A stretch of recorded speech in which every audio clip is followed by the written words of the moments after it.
সংসারকে গুছিয়ে রাখতে হলে সবাইকে কিন্তু সমানভাবেই পরিশ্রম ও চেষ্টা করতে হয়। একার হাতে কোনো কিছুই করা সম্ভব হয় না।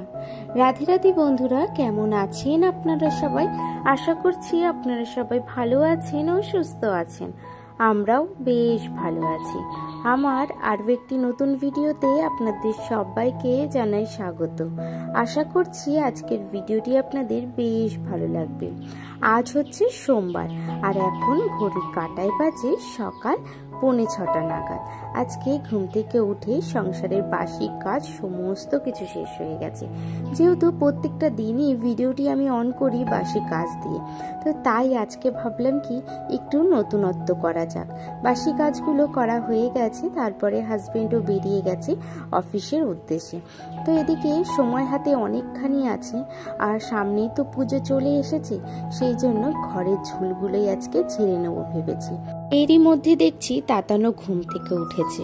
তো ওই যে বলে না, যখন সুযোগ পাই সেই সুযোগটিকে বেশ ভালোভাবেই সদ্ব্যবহার করতে হয়।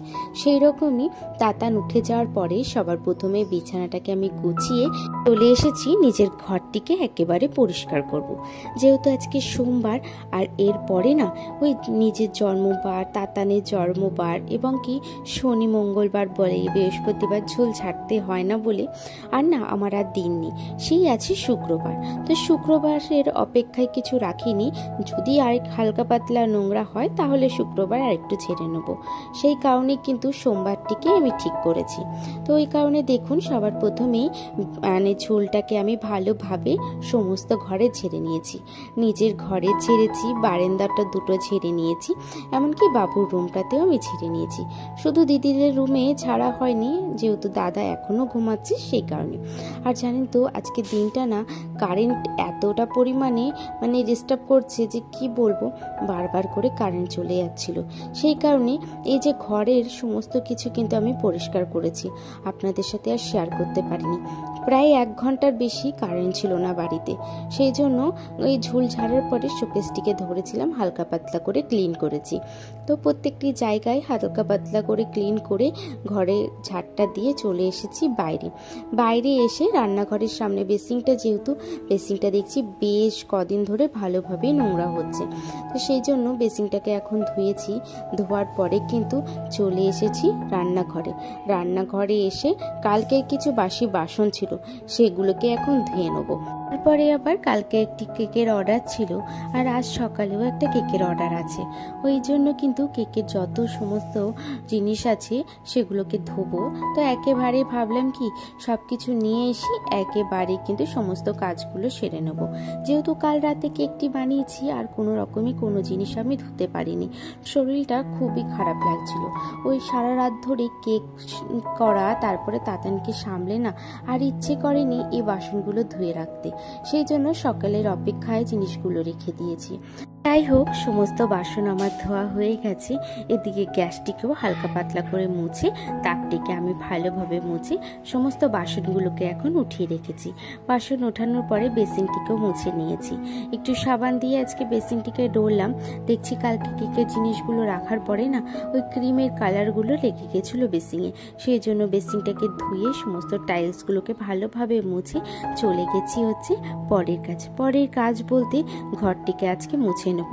আর এই যে দেখুন, এই কড়াইটিতে কালকে তো রবিবার ছিল, আর কালকে মাংস রান্না হওয়াতে প্রচুর মাংস বেঁচে গেছিলো। যেহেতু কালকে রাত্রেবেলা দাদা, তাতানের পাপা, আমি কেউ খাইনি, তো সেই জন্য সেই মাংসটুকু তো বেঁচে গেছে। আর জানেন তো আমার না একটা ছোটোবেলার থেকেই স্বভাব, মানে মাংস যেদিন রান্না হয় তার পরের দিন খেতেই বেশি টেস্টি লাগে। জানি না এই জিনিসটা কার কার আছে, আপনাদের কারো থাকলে অবশ্যই জানাবেন তো। আমারও কিন্তু পরের দিনের বাসি মাংসটা খেতে খুব ভালো লাগে, আর বহু দিন পরে বাসি মাংস খাচ্ছি আজকে, তো সেই জন্য কিন্তু আরও বেশি মনে হচ্ছে টেস্টি লেগেছিল।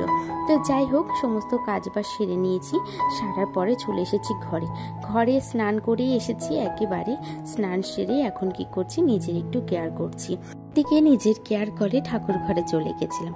ঠাকুর ঘর থেকে ঠাকুর প্রণাম সেরে তারপরে নাইটিটা ছেড়ে নিয়েছি। তো এদিকে দেখুন, নাইটি ছেড়ে এখন কি করছি, বিছানাটা মানে বেড কভার পাচ্ছি। যেহেতু ঘর দোর মুছেছিলাম, বেড কভারটা তুলে দিয়েছিলাম, সেই জন্য নতুন একটি বেড কভার আবার আজকে পেতে দিচ্ছি। তো এদিকে দেখুন বেড কভারটা পেতে নিচ্ছি। আর জানেন তো, একটি সংসারে গোছাতে গেলে কিন্তু সবাইকে সমানভাবে তালে তাল মিশিয়ে কিন্তু চেষ্টাটাও করতে হবে এবং কঠোর পরিশ্রমও করতে হবে। একার দ্বারাই কোনো কিছুই কোনোদিন সম্ভব হয় না। একটি স্বপ্নের যেরকম বাড়ি করতে একাতে কোনো কাজ কিছুই করা সম্ভব না, ঠিক সেই রকমই একটা সংসার গড়তেও কিন্তু একার দ্বারা সম্ভব না। যদি তাকে, তাও আবার জয়েন্ট ফ্যামিলি, সবাইকে মিলিয়ে মিশিয়ে সবার তালে তাল মিলিয়ে কিন্তু সমস্ত কিছু করতে হবে। সেই রকমই জানেন তো আমাদের বাড়িতে ওই যে কারো ভরসায় কোনো কাজ ফেলে রাখবো সেটা একদমই না। যে যেই কাজটা পাচ্ছে সে সেই কাজটাই করে। এমন না যে আমি এই কাজটি করছি মানে তাকেও এই কাজটিকে করতে হবে। আর জানেন তো, আমি মনে করি আমি যদি কোনো কাজবাজ করি সেটিকে একেবারে গুছিয়ে বাগে পরিপূর্ণভাবে করা। কারণ কি, আমি যেই কাজটি করলাম আবার যদি সেই একই কাজটি অন্য একজন করে সম্পূর্ণ করে, তাহলে মনে হয় কোনো কাজ না করাই ভালো, তার থেকে অন্যান্য কাজ করা। যেটি আমি জানি সেই কাজটিকে আমি সম্পূর্ণভাবে পরিপাটি করে করার চেষ্টা করি, আর যেটি জানি না সেটিকে কিন্তু আমি শিখে নেওয়ার চেষ্টা করি। সেই জন্য সেই কাজটিকে শেখার পরে একেবারে কিন্তু যতটা সম্ভব নিজেকে পরিপাটি করে কাজগুলো করতে বেশ ভালো লাগে। তো এদিকে দেখুন, আপনাদের সাথে গল্প করতে করতে আমার আজকে দুপুরের রান্নাটিও কমপ্লিট হয়ে গেছে। আজকে পার্শে মাছের ঝোল করেছি, ভাত করেছিলাম, আর মা সকালবেলা ওই যে শাক করেছে। ওই যে বললাম আজকে রান্নার দায়িত্বতে আমি ছিলাম, কিন্তু তারপরেও মা কিন্তু মায়ের কাজ হওয়ার পরে কিছুক্ষণ বসেছিল। সেই বসার সময়টিকেই মা কি করলো, শাকটিকে রেডি করে নিয়েছে, আর আমি তারপরে পার্শে মাছের ঝোলটি করলাম আলু আর মূলো দিয়ে। আজকে আলু মূলো দিয়ে বেশ ভালোই লেগেছে। অবশ্য আমি মূলোটা খাই না, মূলো আমার একদমই পছন্দের জিনিস না, একেবারে অপছন্দের একটি জিনিস। তো সেটি দিয়ে করেছি। আর রান্নাবান্না করার পরে মানে যে মশলার তাকটি আছে সেটিকে ভালোভাবে কিন্তু মুছিয়ে সমস্ত মশলার কৌটোগুলোকে আমি সাজিয়ে গুছিয়ে রেখে দিয়েছি। তারপরে গ্যাসটিকে ভালোভাবে মুছে সমস্ত বাসন বেসিন সমস্ত কিছু মুছে, এমনকি রান্নাঘরটিকে আমি ভালোভাবে ক্লিন করে চলে এসেছি তাতানকে ফল কেটে দিতে। এরই মাঝে তো তাতানেরও যত্ন আমাকে নিতেই হয়, যেহেতু তাতান একদমই অন্য কারোর হাতে খেতে চায় না, মানে সলিড ফুডটা খেতে চায় না, বাদ বাকি সব কিছুই ও খায়। তো ওই কারণে এই জিনিসগুলো আমাকেই করতে হয়, যেহেতু নিজের সাথে সাথে নিজের ছেলেটিকেও একই হাতে সমানভাবে তালে তাল মিলিয়ে আমাকে যত্নটি করতে হয়। নিজের সংসারটিকে যেহেতু যতটা যত্ন সহকারে করি, ঠিক নিজের ছেলেকেও সন্তানকেও কিন্তু আমি ততটাই যত্ন সহকারে মানুষ করার চেষ্টা করছি। জানি না তারপরে কি হবে। তো যাই হোক, কথা বলতে বলতে কিন্তু দুপুরের খাওয়া দাওয়া সেরে সন্ধেও হয়ে গেছে, বিকেলের কাজগুলোকে সেরে নিয়েছি। আর সারাদিনে জানেন তো আজকে বেশ কষ্ট হয়ে গেছে। ওই যে বললাম কাল রাত্রেও আমি ঘুমাইনি, আর তারপরে দুপুরবেলাতে খাওয়া দাওয়ার পরে কেকটার হাফ রেডি করে আমি রেখেছি। এরপরে সন্ধেবেলায় কেকটা রেডি করে দেবো, যেহেতু ডেলিভারি করতে উনি আসবেনই 9টার দিক করে। তো সেই জন্য হাতে সময় থাকাতে এখন বিকেলের কাজগুলোকেও সেরে নিয়েছি। বিকেলবেলা গিয়ে সমস্ত জামা প্যান্টগুলোকে তুলে নিয়েছি। তো জামা প্যান্ট আনার পরে সমস্ত জানলা দরজা বন্ধ করে ঘরটাকে আমি ঝাড় দিয়ে দিচ্ছি। এরই মধ্যে তাতানও ঘুমাচ্ছে, আর তাতান ঘুমালেই জানেন তো আমি বেশ অনেকটা সময় পাই হাতে কাজগুলো করার, না হলে তাতান সবসময় এখন একটু বড় হচ্ছে তো, আর মায়ের কাজটা খুব ছাড়তে চাইছে না, মানে সবসময় মা মা করছে। আর আগে জানেন তো ছোটোবেলাও একদমই আমার কাছে আসতে চাইতো না, শুধু ওই যতটুকু খাওয়ার সময়টুকু, বাদ বাকি সময়টুকু কিন্তু সবার কাছেই থাকতো। যাই হোক, বিকেলে সমস্ত কাজবাজ করে সন্ধেটা দিয়ে কেকটিকে আমি রেডি করে নিয়েছি। কেকটিকে এখন ফ্রিজে রেখে আমি চলে এসেছি রান্নাঘরে আজকে রাতের জন্য ডিম কষা করব। যেহেতু দুপুরের যে মাছটি ছিল সেটি শুধুমাত্র দুপুরের জন্যই রান্না করা হয়েছিল, সেই জন্য। তো দেখুন, এখন ডিম আর আলু একসাথে সিদ্ধ দিয়ে ডিমের খোসাটা ছেড়ে আলুর খোসাগুলো ছাড়িয়ে নিয়েছি।